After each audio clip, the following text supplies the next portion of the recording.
কাপড় শুকোতে দিয়ে এবার যাব হচ্ছে আমি ঘর ঝাড়তে। তো এখন যদি ঘর না ঝাড়ি পরে আবার সেই মানে ধোয়া বিছানাগুলো উপরে মানে সব পড়ে পড়ে যাবে নোংরাগুলো। তার জন্য ভাবলাম আজকে একবারে ঘরটাও ঝেড়ে রাখি। তো আরও বাদ বাকি অনেক কিছু ধোয়ার বাকি আছে, তবে সেগুলো আজকে আর একবারে ধোয়া সম্ভব না, যেহেতু মা রান্না করছে তো মাও পারবে না।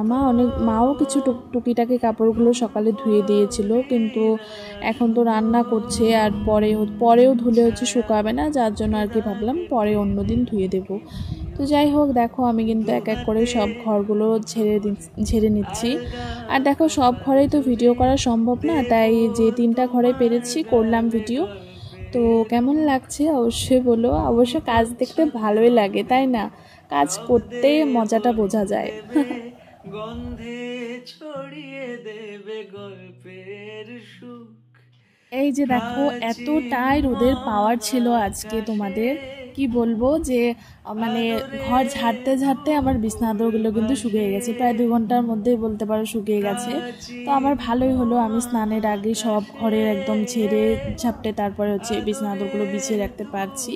না হলে কি হতো, আবার সেই স্নান করে এইসবে হাত দিতে হতো। তার থেকে ভালো হয়েছে আমি স্নানের আগেই সব কিছু মানে সব বিছানাগুলোকে ভালো করে ঝেড়ে বিছিয়ে রাখতে পারলাম। তো যাই হোক, এরপরে একটা কাজ ছিল, একটু বাইরে মানে একটু বাজার টাজার একটু যেতে হয়েছিল।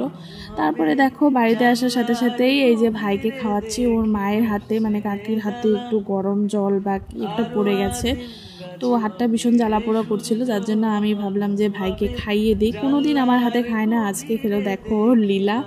তো যাই হোক, এবার হচ্ছে ওকে ঘুম পাড়াচ্ছি। ব্লগটা কেমন লাগলো অবশ্যই কমেন্ট করে জানিও। Tata, bye bye. দেখো